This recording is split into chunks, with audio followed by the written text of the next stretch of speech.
Were there any gay couples in the Bible? I don't believe there were gay couples in the Bible, but there are some biblical scholars who claim that King David and Jonathan were lovers. Jonathan being King Saul's son, based on the way they describe each other and they treat each other in the Bible.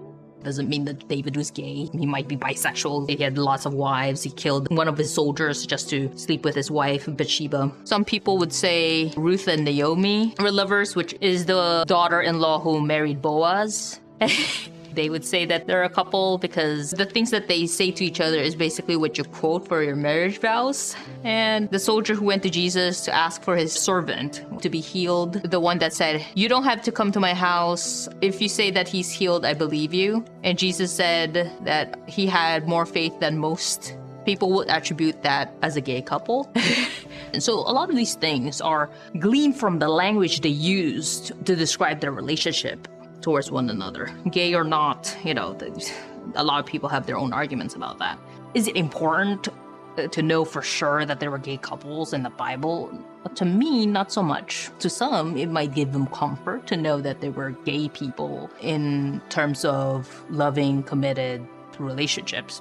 And you can look into those and as to why they think that they're gay couples. If you have to think about something more concrete as to a person in the Bible who is considered as other, I would say the one that closely resembles the LGBTQIA community would be eunuchs, because they didn't live according to the heteronormative lifestyle. Eunuchs during that time, as Jesus said, were either born that way, made that way by men, or chose to live like a eunuch for the kingdom of God. And born that way would be like basically whoever in the LGBTQIA community, or if you want to be very straightforward in terms of the definition of it, would be intersex, right? Because your genitalia is very ambiguous. And what makes a eunuch is that they are typically, if they're made by men, they're castrated so that they cannot reproduce with the concubines and wives of kings and emperors. So they can basically function as the head caretakers of the concubines